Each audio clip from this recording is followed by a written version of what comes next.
네, 오늘은 출애굽기 13장 전체 1절부터 22절까지의 말씀으로 하나님의 인도하심과 인도하지 않으심이라는 제목으로 함께 말씀을 나누고자 합니다. 출애굽기 12장까지 이스라엘 자손들에게 있어서 굉장히 많은 일들이 일어났지요. 하나님께서 이스라엘 자손들을 위해서 무슨 일을 행하셨는가? 하나님께서 이스라엘 백성들을 위해서 어떤 일들을 행하셨는가? 이것을 기억하는 것, 이것을 기념하는 것, 그것이 오늘 본문인 출애굽기 13장의 핵심 메시지입니다. 특별히 출애굽기 13장은 애굽에서 인도하여 내신 일에 대해서 여러 차례 강조하며 이야기를 진행해 나가고 있습니다. 그러니까 규정과 규례, 지켜야 할 예식 등을 알려주는 이 메시지 사이사이마다 어떤 내용이 계속 포함되어 있냐면 하나님께서 이루신 놀라운 구원의 역사를 되새기도록 알려주고 있습니다. 하나님께서 어떤 일을 행하셨는가, 하나님께서 무슨 일을 행하셨는가, 왜 그 일을 행하셨는가라고 하는 메시지를 계속해서 담아두고 보여주고 있는 것이죠. 하나님께서는 이스라엘 백성들을 애굽 땅에서 인도하여 주신 분이시죠. 해방시켜 주신 분이십니다. 그러니까 자유를 베풀어 주신 분이세요. 그러면 그러한 한 번의 구원으로 끝나는가? 하나님의 구원하심, 하나님의 도우심, 하나님께서 자유케 하심은 이스라엘 백성들을 향하여 혹은 하나님을 따르는 그의 백성들을 향하여 한 번의 구원으로 끝이 나는가라는 질문을 할 수 있습니다. 이 질문에 대한 대답을 우리는 할 수 있어야 하는 것이죠. 하나님의 구원은 한 번으로 끝이 나는가?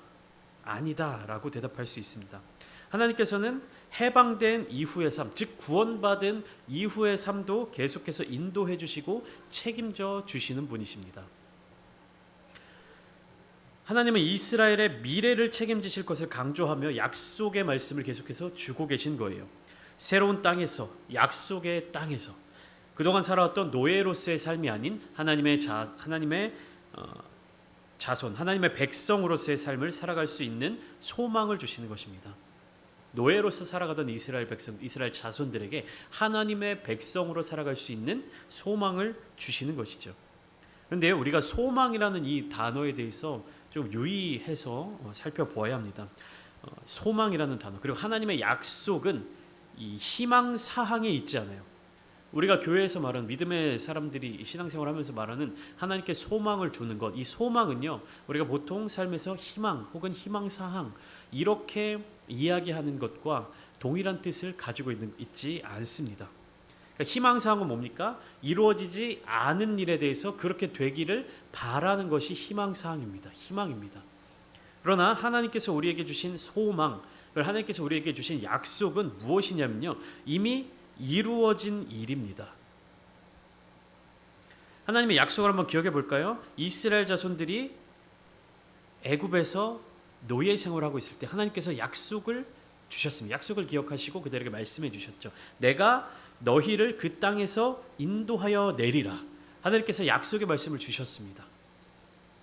그러면 이것은 하나님의 역사로서 이미 이루어진 일이 되는 거예요. 하나님의 말씀이 이루어졌지만 그 말씀이 이스라엘 자손들의 삶의 자리 가운데 아직 나타나지 않은 것뿐입니다. 하나님께서 이스라엘 자손들에게 출애굽한 이스라엘 자손들에게 가나안 땅을 주겠다라고 말씀하신 그 약속의 말씀을 주셨을 때 이스라엘 자손들은 이미 가나안 땅을 받은 거예요. 이것을 우리가 잘 이해해야 되는 겁니다. 그러니까 믿는 그리스도인들은 하나님의 백성들은 이미와 아직의 개념을 잘 구분해야 됩니다. 무슨 말씀이냐 하면 하나님께서 약속하신 것은 이미 주셨으나 아직 받지 않은 것, 아직 우리가 도달하지 않은 것. 그러니까 아직 안 주신 것이 아니에요. 이미 주셨어요. 하나님은 이미 주셨습니다. 그러나 그것이 우리의 삶의 자리 가운데 아직 이루어지지 않은 것입니다. 그러니까 하나님은 이미 주셨고 이미 약속을 이루셨습니다. 근데 그것이 우리의 삶에 아직 나타나지 않은 것뿐이에요. 근데 우리가 이것을 다르게 이해해버리면 어떻게 되냐면 하나님이 우리에게 아직 것을 주지 않으셨다라고 이해할 수가 있습니다. 하나님은 이미 주셨습니다. 우리 성경 말씀의 이야기에서 한 가지 한번 살펴볼까요? 아브라함에게 하나님께서 약속을 주셨죠. 창세기 12장에 내가 너로 큰 민족을 이루고 내게 복을 주어 내 이름이 창대하게 하리니 너는 복이 될지라. 하나님께서 아브라함에게 약속의 말씀을 주셨습니다. 내가 너로 큰 민족을 이루고 내게 복을 주리니. 하나님께서 약속의 말씀을 하셨을 때 이미 하나님께서는 아브라함에게 큰 민족을 이루게 하셨고 복을 주신 것이요.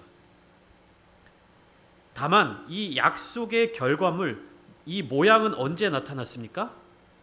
아브라함이 죽은 후에, 그로부터 한참 후에 나타났습니다. 그러나 하나님은 이미 주신 것이에요.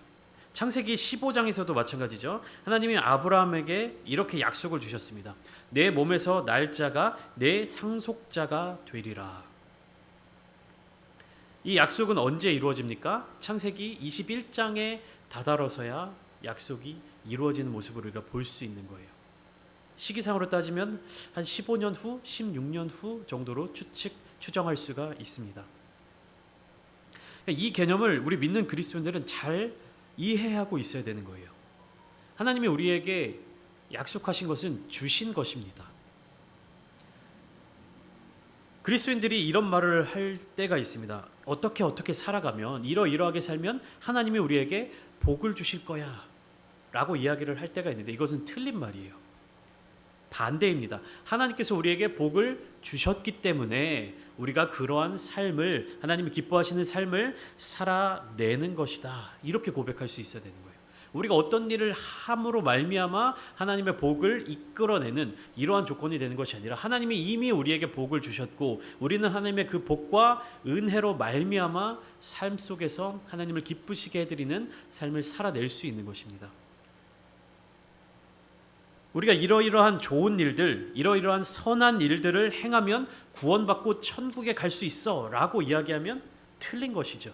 하나님이 우리를 구원해 주셨고 우리를 자녀 삼아 주셨기 때문에 우리가 하나님의 자녀로서의 모습을 갖추어 살아가야 한다, 이렇게 고백해야 되는 겁니다. 오늘 본문을 통해서 혹은 출애굽기를 전체적으로 함께 나누면서 이스라엘 자손들이 지켜야 할 규례들, 예식들, 어떤 율법이라고 하는 그러한 것들이 부담이나 억압의 요소로서 나타나고 있는 것이 아닙니다. 이 규례와 약속들은 어떤 역할을 하고 있느냐 하면 하나님의 구원 역사를 기억하는 것, 그리고 하나님의 인도하심을 믿는 것, 하나님의 함께 하심을 깨닫도록 해주는 역할을 하는 것입니다.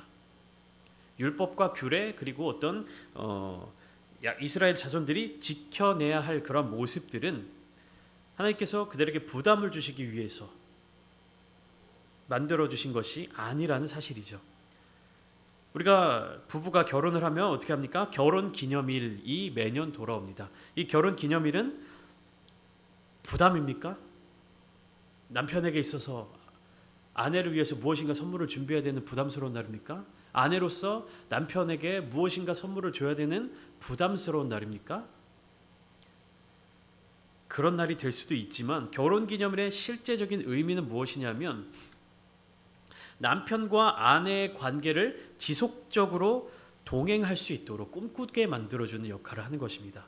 남편과 아내의 관계, 그 관계를 계속해서 이어갈 수 있도록 만들어주는 역할을 하는 것이죠. 이것은 절대로 부담이나 억압이 되어서는 안 되는 것입니다. 결혼기념일에 남편이나 아내가 아닌 다른 사람들과 어떠한 일정을 보내는 사람들이 있습니까? 결혼기념일인데 다른 특별한 문제라든지 특별한 일이라든지 그런 게 아닌 이상 어떻게 합니까? 결혼기념일이라고 하는 날에는 부부가 함께 보내려고 노력하고 그렇게 규칙이라고 하면 좀 그렇지만 어떻게 그렇게 함께 하는 시간들을 보내는 것이죠. 이 부부가 함께하는 시간들, 그리고 함께하는 그 약속들을 바라보면서 자녀들은 무엇을 느끼는 겁니까? 엄마 아빠 정말 결혼한 거지, 사랑해서 결혼한 것이다, 자녀들에게도 이것에 대해서 기억할 수 있게끔 만들어주는 역할을 하는 것입니다. 억압이 되고 이것을 꼭 기억해서 지켜야만 하는 부담이 되는 것이 아니라 그 관계를 더욱더 확실하게 해주는 역할을 하는 것이죠. 오늘 본문에 계속해서 나타나고 있는 무교절에 대한 이야기도 마찬가지입니다. 하나님께서 왜 무교절을 만들어 주셨고 무교절을 기억해서 지키라고 하셨는가? 일주일이나 되는 이러한 긴 시간 동안에 무교병을 먹으면서 이러한 일들을 행해야 되는 이유가 무엇인가? 부담을 주시는 것인가? 불편함을 주시는 것인가? 라는 질문을 던졌을 때 하나님께서 왜 무교절을 지키라고 말씀하시는지, 하나님께서 왜 이것들을 규례가 되게 하여 주시고 또 이것을 매년 기억하여 절기로 지키게 만들어 주셨는지를 우리가 그 이유를 파악해야 되는 것이에요. 무교절은 사실 엄연히 말해서 유월절과는 구분되는 명절입니다. 시기적으로는 유월절로부터 시작해서 일주일간 이어지고 있는데요. 오늘 본문 1절과 2절을 통해 우리는 무교절을 지켜야 하는 목적 그리고 그 이후에 기록될 내용들에 대한 근간을 알게 되는 것입니다. 1절과 2절은 하나님께서 모세에게 하신 말씀을 옮기고 있는데 하나님께서는 먼저 모세에게 뭐라고 말씀하시냐면 2절 말씀에 이스라엘 자손 중에서 사람이나 짐승을 막론하고 태에서 처음 난 모든 것은 다 거룩히 구별하여 내게 돌리라 라고 명령하고 계십니다. 이유가 무엇입니까? 이는 내 것이니라, 그러니까 하나님의 것이기 때문에. 그럼 우리는 질문을 해볼 수 있겠죠. 처음 태어난 것만 하나님의 것일까? 하나님이 말씀하셨잖아요. 사람이나 짐승을 막론하고 태에서 처음 난 모든 것은 다 거룩히 구별하여 내게 돌리라. 왜냐하면 이는 내 것이니라. 처음 태에서 난 것은 하나님의 것이다 라고 하나님께서 말씀하셨죠. 그러면 질문을 던질 수 있는 것이죠. 처음 태어난 것만 하나님의 것일까? 두 번째 태에서 난 것은 하나님의 것이 아닐까? 처음 태어난 것을 하나님께 돌린다, 처음 태어난 것이 하나님의 것이다 라는 이 말씀은 상징적인 의미입니다. 우리가 하나님께 11조를 드리죠. 11조를 드리는 개념이 무엇입니까? 우리가 가진 것 중에 10분의 1만 하나님의 것이다 라는 의미로 드립니까? 아니죠. 우리에게 주신 모든 것들이 다 하나님의 것이고 하나님께서 우리에게 주셨다라는 그 사실을 무엇으로요? 상징적으로 기억하기 위함이죠. 우리가 11조를 드리는 것은 우리가 가진 것 중에 10분의 1만 하나님의 것입니다 라고 하면서 드리는 것이 아니라 내가 가진 모든 것이 하나님의 것이지만 그것을 내가 삶을 살아가면서 잊어버리지 않기 위해서 내가 가진 것의 10분의 1을 먼저 떼어서 하나님께 드린다라는 의미입니다. 그러니까 11조를 하나님께 드리는 것은 내가 가진 모든 것이 다 하나님의 것이다 라고 하는 고백이 되어야 되는 것입니다. 이스라엘 백성들에게 있어서 모든 처음 난 것은 구별하여 하나님께 드리는 것, 그것은 무엇이냐면 처음 난 것뿐만 아니라 모든 만물, 이스라엘 백성들, 하나님의 백성들에게 속한 모든 사람이나 가축이나 다 누구의 것? 하나님의 것이다 라고 하는 고백으로 연결되어야 하는 것입니다. 3절 말씀에 이렇게 기록되어 있죠. 종되었던 집에서 나온 그날을 기념하여 유교병을 먹지 말라. 유교병을 먹지 말라. 그러니까 발효된 빵을 먹지 말아라. 그 이유가 무엇입니까? 종되었던 집에서 나온 그날을 기념하여. 기념하라는 말은 무엇입니까? 기억하라는 의미이고 동시에 잊지 말 것을 강조하는 의미예요. 나중에 지금보다 더 좋은 시기에 지금보다 더 좋은 환경에 처하게 되더라도 이스라엘 백성들은 어떻습니까? 이 과거의 경험을 잊어서는 안 되는 거예요. 애굽 땅에서 구원해 주신 하나님의 그 은혜, 그 경험을 잊지 말라는 의미입니다. 그들의 조상들이 경험한 일들을 후손들 또한 동일하게 기억하고 잊지 말아야 한다는 거예요. 후손들은 이런 변명을 할 수 있습니다. 내가 겪은 일 아닌데요. 나는 그 일이 있을 때 거기 있지 않았는데요. 라는 변명을 할 수 없어요. 그런 변명은 통하지 않습니다. 왜냐하면 하나님께서 이 일을 기념하라, 절기로 지켜라 말씀하셨기 때문입니다. 그렇기 때문에 조상들이나 후손들이나 하나님의 이 은혜에 대해서 동일한 수준으로 기념하고 기억하고 절기를 지켜 나가야 하는 것입니다. 이스라엘 백성들은 그들을 구원해 주신 여호와 하나님의 권능을 늘 기억해야 하는 것이에요. 그럼 어떻게 됩니까? 이 유월절 무교절을 지키는 이스라엘 자손들은 매년 동일하게 하나님 앞에 은혜와 감사함으로 나가야 되는 겁니다. 부모에서 자녀로, 또 자녀에서 그들의 자녀로 계속해서 동일하게 이어져 내려가야 하는 것이죠. 그래서 어떻게 무교절을 지켜야 되는지에 대해서 쭉 4절부터 또 계속 이어서 모세가 백성들에게 이야기를 하고 있는 것이죠. 아비벌의 예식을 지켜 여호와께 절기를 지켜라 라고 되어 있는데요. 무교절을 지키는 시기에 대한 내용이 이어지고 있습니다. 매년 언제요? 아비벌에. 그 이유는 아비벌 이 날에 이스라엘 자손들이 애굽 땅에서 나왔기 때문입니다. 애굽 땅에서 자유를 얻었기 때문입니다. 5절 말씀에 여호와 하나님께서 이스라엘 민족들을 인도하여 내신 이유에 대해서 또 기록되어 있습니다. 가나안 사람과 헷 사람과 아모리 사람과 히위 사람과 여부스 사람의 땅 곧 약속의 땅에 이르게 하려 하심이었다. 약속하신 그 땅에 이르게 하시도록 이스라엘 민족들을 애굽으로부터 구원해 주신 것입니다. 그러니까 하나님의 약속이 이루어져 가는 과정들을 이스라엘 백성들이 경험해 가고 있는 겁니다. 약속이 이루어져 가는 것을 경험하는 것, 하나님의 능력이 우리의 삶 가운데 이루어져 가는 것을 경험하는 것, 그것을 어떻게 하는 거예요? 절기를 지킴으로 매년 기억해야 되는 것입니다.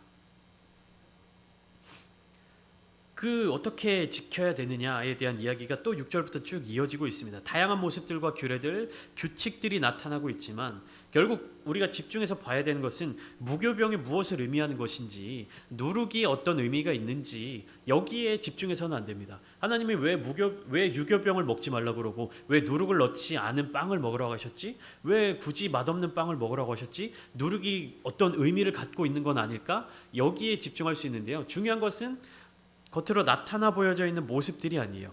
무교병에 어떤 의미가 있는지에 집중하면 안 됩니다. 누룩이 무엇은 뜻을 가지고 있는가 거기에 집중하면 안 되고요. 여호와 하나님께서 우리를 위해서 무슨 일을 하셨는지를 기억하는 것이 핵심이에요. 다른 것들은 다 수단일 뿐입니다. 기억해야 될 분명한 목적은 무엇이냐면 여호와 하나님이 행하신 일입니다. 예수님의 시대에 무슨 일들이 있었습니까? 유대인들, 특별히 서기관과 바리새인들이 주목한 것은 무엇이에요? 율법을 쫙 나열해 놓고 율법을 이렇게 정렬해 놓고 거기에서 내가 얼마나 많은 율법들을 지켜내느냐, 내가 얼마나 율법들을 잘 지켜내느냐, 다른 사람들보다 더 훌륭하게 그 율법들을 수행해내느냐, 여기에 집중하고 있었죠. 그러나 예수님께서 주목하신 것은 무엇입니까? 율법의 그 글자 그대로의 해석입니까? 그 율법 안에 담겨져 있는 하나님의 마음, 하나님의 생각, 하나님의 뜻에 집중하셨던 거잖아요. 그렇기 때문에 율법을 통해서 하나님의 마음을 알고 하나님과 교제를 나눠야 하는 것인데 이 바리새인들은 무엇을 본 겁니까? 율법을 통해서 하나님을 바라본 것이 아니라 이 율법만 바라본 거예요. 율법만을 주목하고 이 율법과의 교제를 나누었던 것입니다. 하나님께서 이스라엘 자손들에게 무교절을 지키라라고 하신 이유는 무교절에 무슨 음식을 먹고 어떤 일들을 행해야 되고 뭐 이 일들을 행하지 않았을 때 어떤 벌이 있고 이것을 기억하고 거기에 막 규칙적으로 막 이렇게 맞춰 나가라는 의미가 아니라 이 규례들을 통하여서 이 규칙들을 통하여서 다른 어떤 누군가와의 관계가 아닌 바로 하나님과의 관계를 기억하라는 것입니다.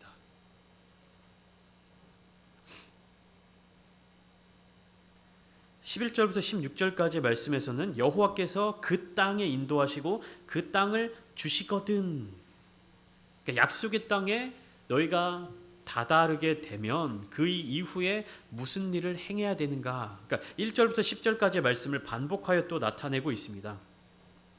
결국 그 약속의 땅에서 이스라엘 자손들이 어떤 자세를 가지고 무엇을 주목하며 살아가야 하는지를 알려주고 있는 거예요.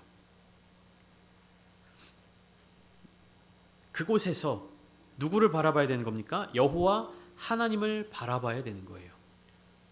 애굽에서 탈출한 이스라엘 민족들뿐만 아니라 그들의 자손들, 그들의 후손들 또한 동일하게 여호와 하나님만을 바라보아야 한다는 것입니다. 하나님의 인도하심을 계속해서 기념하고 기억해야 한다는 것입니다. 14절 말씀 한번 보실까요? 후일에 네 아들이 네게 묻기를 이것이 어찌 됨이냐. 그러니까 무교절을 왜 지켜야 되느냐. 이 무교절 안에서 이러한 불편한 것들을 왜 우리가 계속 매년 행해야 되느냐라고 질문을 한다면 너는 그에게 이르기를 여호와께서 그의 손의 권능으로 우리를 애굽에서 곧 종이 되었던 집에서 인도하여 내실세. 15절 말씀 그때 바로가 완악하여 우리를 보내지 아니하며 여호와께서 애굽 나라 가운데 처음 난 모든 것은 사람의 장자로부터 가축의 처음 난 것까지 다 죽이셨으므로 태에서 처음 난 모든 수컷들은 내가 여호와께 제사를 드려서 내 아들 중에 모든 처음 난 자를 다 대속하리니. 그러니까 하나님께서 그 일을 행하셨던 것을 다시 기억하게 만들어주는 것이죠. 그래서 16절에 무엇입니까? 이것이 내 손의 기호와 내 미간의 표가 되리라. 이는 여호와께서 그 손의 권능으로 우리를 애굽에서 인도하여 내셨음이니라 할지니라. 손의 기호와 미간의 표. 계속해서 바라보고 계속해서 만지고 기억할 수 있는 것. 무엇입니까? 하나님께서 그 손의 권능으로 우리를 애굽에서 인도하여 내주셨다. 우리가 여기 있을 수 있는 이유, 우리가 이 땅에서 살아갈 수 있는 이유는 하나님께서 우리를 구원해 주셨기 때문이다. 이것을 계속해서 기억해야 하는 것입니다. 우리 믿는 그리스도인들도 이것을 계속 기억해야 되는 거예요. 우리를 불러주시고 우리를 자녀 삼아주시고 우리를 구원해 주신 하나님의 은혜를 계속 기억해야 되는 겁니다.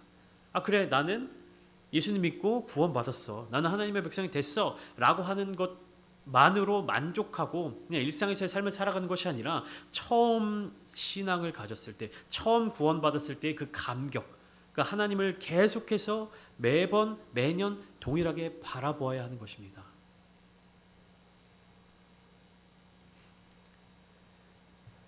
17절부터 22절까지의 말씀은 구름 기둥과 불 기둥으로 인도하시는 하나님에 대해서 나타나고 있습니다. 근데 여기에서는 하나님이 인도하지 않으신 길에 대한 설명이 나타나고 있어요. 1절부터 16절까지는 하나님께서 애굽 땅에서 어떻게 가나안 땅으로 약속의 땅으로 인도하여 내시는지, 하나님께서 어떻게 애굽 땅에서 인도하여 내셨는지, 하나님이 왜 인도하셨는지 그 하나님의 인도하심에 대해서 계속 기록하고 그것을 기억하라고 이야기하고 있습니다. 그런데 17절부터 22절까지 말씀은 하나님이 인도하지 않으신 내용에 대해서 설명하고 있어요. 17절 말씀 볼까요? 애굽에서 나온 후에 블레셋 사람의 땅에 길로 인도하지 않으신 이유가 나타나고 있어요. 바로가 백성을 보낸 후에 블레셋 사람의 땅의 길은 가까울지라도 하나님이 그들을 그 길로 인도하지 아니하셨으니 이는 하나님이 말씀하시기를 이 백성이 전쟁을 하게 되면 마음을 돌이켜 애굽으로 돌아갈까 하셨음이라. 이렇게 이야기하고 있습니다. 사실 이 본문 말씀을 잘 이해하려면 그 애굽과 이스라엘로 가는 그 지도를 봐야 됩니다. 지도를 봐야 돼요. 그러니까 애굽의 땅이 여기에 있습니다. 그리고 위에는 지중 바다가 있죠. 바다가 있고 애굽 땅이 있고 밑으로 나일강이 쭉 흐르고 있습니다. 근데 애굽 땅에서 그 이스라엘 땅 가나안 땅으로 가려면 해안길을 따라서 쭉 가면 금방 도착합니다. 근데 이 해안길이 블레셋 사람들의 땅이에요. 하나님은 어디로 인도하셨냐면 애굽 땅에서 밑으로 이렇게 내려오세요. 밑으로 내려오신 다음에 홍해를 건너서 다시 이렇게 올라갑니다. 그러니까 여기 애굽 땅이 있는데 그 해안길을 따라서 쭉 가면 홍해를 건너지 않아도 됩니다. 그리고 더 가까운 길이 있어요. 근데 하나님이 어디로 인도하셨냐면 애굽 땅에서 밑으로 이렇게 살짝 내려가서 홍해를 건너서 요 가나안 땅 아래쪽에서 남쪽에서 북쪽으로 올라가는 길로 인도하신 거예요. 그러니까 우리 지금 교회로 보면 여기서 중동시장까지 가려면 어떻게 가는 게 제일 빠릅니까? 밑으로 내려가서 오른쪽으로 조금만 2블럭 정도만 걸어 내려가면 되잖아요. 시장에 가려면. 근데 하나님이 중동시장으로 인도하실 때 어떻게 인도하셨냐면 교회 밖으로 내려가서 요 길을 건너 횡단보도 길을 건너서 다시 스타벅스 밑으로 쭉 내려가서 다시 저기서 또 길을 건너서 이쪽으로 올라와서 시장으로 인도하신 거예요. 왜 그렇게 하셨을까? 그 이유가 17절에 기록되어 있습니다. 이 백성이 전쟁을 하게 되면 마음을 돌이켜 애굽으로 돌아갈까 하셨습니다. 이스라엘 백성들은 지금 어떤 상황이에요? 애굽 땅에서 노예 생활을 하다가 430년 동안 애굽 땅에 있다가 이제 막 탈출해서 자유함을 얻어서 나온 사람들입니다. 이 사람들이 전쟁을 경험하게 되면 좋은 영향을 미치지 못할 것임을 하나님께서 알고 계셨던 거예요. 그러니까 무엇이냐? 전쟁에서 승리하지 못하기 때문도 아니고 블레셋 사람의 땅을 통과할 능력이 없어서도 아닙니다. 이스라엘 백성들이 긴 노예 생활을 마치고 나와서 전쟁을 경험하게 되면 그들에게 있어서 좋지 못한 영향을 미치기 때문에 다시 마음을 돌이켜서 애굽 땅을 그리워하고 그쪽으로 돌아가려고 할 것이기 때문에 하나님께서는 아직까지 이스라엘 백성들이 하나님의 돌보심이 필요하고 하나님의 인도하심을 따라 하나님의 함께 하심을 더 경험해야 하는 상황이기 때문에 하나님께서 그렇게 인도하신 거예요.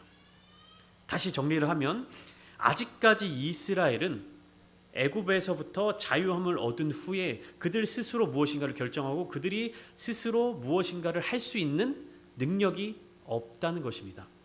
하나님의 능력을 경험하고 하나님의 능력으로 자유함을 얻고 구원함을 얻었지만 아직 이스라엘 백성들에게는 하나님의 돌보심이 더 필요하고 하나님의 능력을 더 경험해야 되고 하나님의 인도하심을 더 체험해야 되는 거예요. 그 경험과 체험과 그 시간들을 통해서 이스라엘 민족들은 하나님의 약속의 말씀을 향해서 그 믿음이 성장해 나갈 수 있다는 것이죠. 그렇기 때문에 블레셋 사람들의 땅을 통과해서 최대한 빠르게 가나안 땅으로 간 것이 아니라 더 밑으로 돌아서 여기서 무엇을 경험합니까? 홍해를 건너는 기적을 경험하잖아요. 여기서 또 하나님의 능력을 경험하잖아요. 그리고 홍해를 건너서 가나안 땅으로 향하는 그 여정 가운데 하나님의 놀라우신 능력과 계속된 인도하심과 보호하심을 경험하고 있는 겁니다. 전쟁은 그 이후에 치를 수 있게 되는 거예요. 하나님의 인도하심, 하나님의 함께하심을 더 경험한 후에, 더 성숙한 후에. 이 본문을 보시면 19절 보면 독특한 문장이 나와 있어요. 모세가 요셉의 유고를 가졌으니 이는 요셉이 이스라엘 자손으로 단단히 맹세하게 하여 이르기를 하나님이 반드시 너희를 찾아오시리니 너희는 내 유고를 여기서 가지고 나가라 하였음이더라. 요셉의 유언이었습니다. 400년도 더 전에. 요셉은 무엇을 믿고 있었던 것입니까? 하나님의 인도하심을 믿고 있었고 하나님의 약속을 믿고 있었던 거예요. 그 일이 요셉의 시대에 이루어졌습니까? 안 이루어졌습니까? 겉으로 드러나 보일 때는 약속이 뭔지도 모르고 그 일이 이루어지지 않은 것처럼 보이죠. 그러나 요셉은 믿음의 사람이었고 하나님의 약속의 말씀이 이루어진 것을 믿고 있었습니다. 그렇기 때문에 무엇이에요? 내가 아직은 애굽 땅에 머물러 있지만 애굽 땅에서 죽게 될 것이지만 하나님의 약속은 이미 이루어졌고 그것이 너희들의 삶의 자리 가운데 나타나게 돼서 이 애굽 땅을 떠나게 될 때 내 유고를 가지고 나가달라. 유언을 한 것이죠. 이 요셉의 유골은 하나님을 향한 믿음의 상징이고 약속이 이루어질 것에 대한 상징이 되는 것입니다. 하나님께서는 지금 이스라엘 백성들에게 가장 적절한 방법으로 인도해주고 계신 거예요. 무엇입니까? 21절 보면 여호와께서 그들 앞에서 가시며 낮에는 구름 기둥으로 그들의 길을 인도하시고 밤에는 불 기둥을 그들에게 비추사 낮이나 밤이나 진행하게 하시니 낮에는 구름 기둥 밤에는 불 기둥이 백성 앞에서 떠나지 아니하니라. 이스라엘 자손들이 지금 최대한 애굽으로부터 멀리 나가고 떨어져 나가고 싶은 거예요. 하나님께서 그들과 함께 하시는 눈에 보이는 표적으로 무엇을 보여주신 겁니까? 구름 기둥과 불 기둥. 밤이나 낮이나 함께 하시고 계속해서 이스라엘 백성들이 앞으로 나아갈 수 있게끔 도와주시는 것이죠. 늘 함께 하시는 모습을 그들의 눈으로 볼 수 있도록 나타내 보여주신 방법이 구름 기둥과 불 기둥이라는 사실입니다. 이스라엘 백성들은 이 광야에서의 삶을 통해서 한 단계 한 단계 성장해 나가야 했습니다. 그러나 믿음의 1세대들은 그 성장의 단계를 다 통과하지 못했죠. 그것을 우리가 출애굽기를 쭉 이어서 함께 나누게 될 것인데요. 우리가 기억해야 될 사실은 이것입니다. 하나님의 약속은 이미 이루어진 것이에요. 하나님의 약속은 이루어진 것입니다. 하나님이 우리에게 주시겠다라고 하신 것은 이미 주어진 것이에요. 그러나 우리의 삶의 모습 속에 나타나지 않은 겁니다. 여러분, 이것을 믿음의 눈으로 바라보셔야 됩니다. 머리로 이해하려고 하시면 안 돼요. 아니, 내 삶엔 하나님이 약속하신 게 나타나지 않는데 이 약속이 이루어졌다고? 눈으로 보이는 것 머리로 이해하려고 하시면 안 됩니다. 하나님이 우리에게 약속하신 것은 이미 이루신 일입니다. 우리가 그 약속의 길을 믿음으로 그리고 하나님의 인도하심으로 걸어가야 하는 거예요. 하나님의 인도하심이 우리의 생각과 다를 수 있습니다. 우리의 인간적인 판단과 다를 수 있습니다. 그것은 하나님의 능력이 부족하거나 하나님이 우리에게 관심을 두지 않으셔서 그런 것이 아니에요. 출애굽한 이스라엘 백성들이 인간적으로 생각할 때 가나안 땅으로 가는 가장 가까운 길이 어디였습니까? 블레셋 사람들의 땅을 통과해서 가는 게 가장 가까운 길이었습니다. 그러나 하나님께서는 그들로 하여금 돌아가게 만드셨어요. 우리도 우리의 삶의 자리 가운데 하나님께 기도하고 간구하고 우리가 인간적인 생각으로 이 길이 가장 좋은 길 같고 이 길이 가장 가까운 길 같고 이 길이 가장 올바른 길 같은데 하나님은 왜 이쪽으로 인도하실까? 하나님이 이 상황을 잘 모르시는 거 아닌가? 하나님이 내 기도를 잘 못 들으신 거 아닌가? 이렇게 생각해서는 안 되는 것입니다. 하나님께서는 우리를 향하여 가장 좋은 것을 가장 적절한 때에 주시기 위해서 예비하고 계신 겁니다. 그러한 하나님을 향한 믿음을 가지고 하나님이 인도하시는 방향을 따라서 늘 순종함으로 하나님과 동행할 수 있어야 하는 거예요. 우리가 하나님께 구하고 하나님께서 우리에게 약속으로 주신 것은 이미 이루어졌습니다. 그 길을, 그 약속의 말씀을 성취하는 것은 우리의 믿음으로, 우리의 순종으로, 하나님과 함께 동행함으로 성취할 수 있는 것입니다. 오늘 이 시간 함께 기도하실 때 하나님께서 저와 여러분들에게 주신 약속의 말씀이 있습니다. 하나님께서 여러분들을 향하여서 예비해 두신 귀한 복이 있습니다. 가나안 땅을 이스라엘 백성들에게 주셨던 것처럼 저와 여러분들에게 하나님께서 예비해 두신 귀한 땅이 있습니다. 우리의 삶의 자리 가운데 그 모습이 보이지 않는다고 하더라도 우리의 지금 상황이 여건이 달라지지 않는 것 같더라도 하나님께서 저와 여러분들에게 주시겠다고 약속하셨으면 그것은 이미 우리에게 주어진 것입니다. 믿음의 눈으로 그것을 바라보시고 믿음의 손으로 그것을 붙드시고 하나님께서 베풀어 주시는 놀라운 복과 은혜를 날마다 삶의 자리 가운데서 충만하게 누리시는 모든 성도님들 되시기를 주님의 이름으로 축복합니다.